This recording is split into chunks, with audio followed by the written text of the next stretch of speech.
A intenção desta conferência de imprensa é fazer uma primeira análise à proposta do Orçamento de Estado, apresentada anteontem pelo Governo, e sobre a qual entendemos que se trata de um orçamento de continuidade e de aprofundamento dos problemas que existem na administração pública.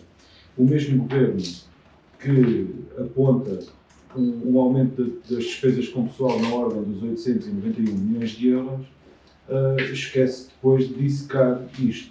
Já há acordos estabelecidos para insuficientíssimos aumentos salariais, alguns acordos de carreiras, recuperações de tempo de serviço que não representam nada de novo, são situações absolutamente conhecidas e que já vão esgotar, por assim dizer, este valor. Um exemplo concreto disto é o setor da educação, em que se estima um aumento de 3,5% da massa salarial, mas uma parte muito grande deste valor já está hoje comprometida com os acordos de recuperação de tempo de serviço que houve e com algumas contratações que vão ser naturalmente necessárias. O Governo faz isto quando estabelece quando aponta uma inflação estimada de 2,1%. Ou seja, mesmo estas verbas que o Governo diz que aumenta aos orçamentos ficam muito aquém daquilo que é uma resposta necessária àquilo que tem sido o acumular de perda de poder de compra dos trabalhadores da administração pública, que globalmente representam cerca de 20% dos salários nas últimas duas décadas. O Governo anuncia também uma redução da carga fiscal e sobre isto nós, como trabalhadores, temos que dizer alguma coisa. A perda de receita fiscal que o Estado assume com a redução da taxa de IRS cifra-se nos 196 milhões de euros.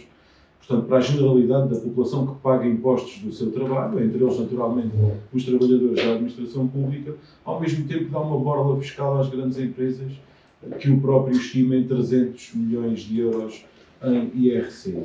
Portanto, estamos a comparar toda a população que trabalha em Portugal com as empresas, as grandes empresas, as pagadoras de IRC, e percebemos que a benesse para esse pequeno grupo de pessoas é muito maior do que para a generalidade das populações. O mesmo acontece com os impostos indiretos, que ganham um peso de cerca de 56% da receita fiscal. Impostos indiretos estes, como todos sabemos, atingem sobretudo as populações com salários mais baixos, tanto paga IVA uma pessoa que ganha 25 mil euros por mês, como alguém que ganha o salário mínimo nacional, e portanto são impostos cegos, injustos, e esses continuam a ter um peso brutal no Orçamento de Estado. No que diz respeito à administração pública pura e dura, os sinais são muito preocupantes. A subida do investimento em parcerias público-privadas é de 25% em relação àquilo que foi orçamentado para o ano passado. Há setores em que isto é ainda mais escandaloso, como é o setor da saúde, em que o valor previsto para as PPPs cresce 35%, num claro sinal de desresponsabilização do Governo por áreas absolutamente essenciais. Em relação ao crescimento de verbas em setores específicos, trazemos dois exemplos porque entendemos que são claríssimos. O mesmo Governo que estima uma inflação de 2,1% faz crescer o orçamento da saúde, que vai já hoje e vai continuar a ir metade direitinho para os grandes grupos económicos desta área da saúde, cresce 1,5%. Num quadro em que se estima uma inflação de 2,1%, o que quer dizer que o Estado está a fazer é desinvestir orçamentalmente no Ministério da Saúde de uma forma muito direta.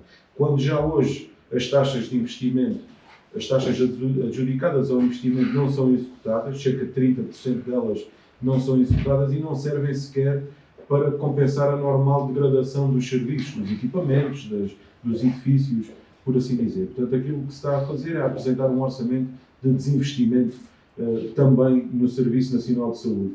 Isto contrasta com um crescimento percentual de 14,5% na área da defesa. Parece que em Portugal os cidadãos que cá vivem, a população, têm hoje mais problemas de defesa do que de saúde, o que todos sabemos que não é de forma nenhuma verdade. Este orçamento é apresentado num quadro em que existem 760 mil trabalhadores da administração pública representam cerca de 15% do emprego público. Isto compara com cerca de 20% na média dos países da União Europeia de emprego público. Portanto, uma grande falta de trabalhadores em diversas áreas, numas mais evidentes que noutras, mas é do conhecimento geral a falta de trabalhadores, e isto não se resolve com estas políticas orçamentais. É preciso não esquecer que o orçamento é ainda hoje um documento que vai ser aprovado, vai ser votado e discutido na Assembleia da República, e é neste quadro que nós fazemos esta análise e no quadro também da possibilidade de o alterar a todo momento. Ele não responde às necessidades das populações, não responde às necessidades dos utentes dos serviços públicos e não responde a quem trabalha na administração pública. Portanto, entendemos que é um mau orçamento e que não deve chegar a ver a luz do dia como aprovado.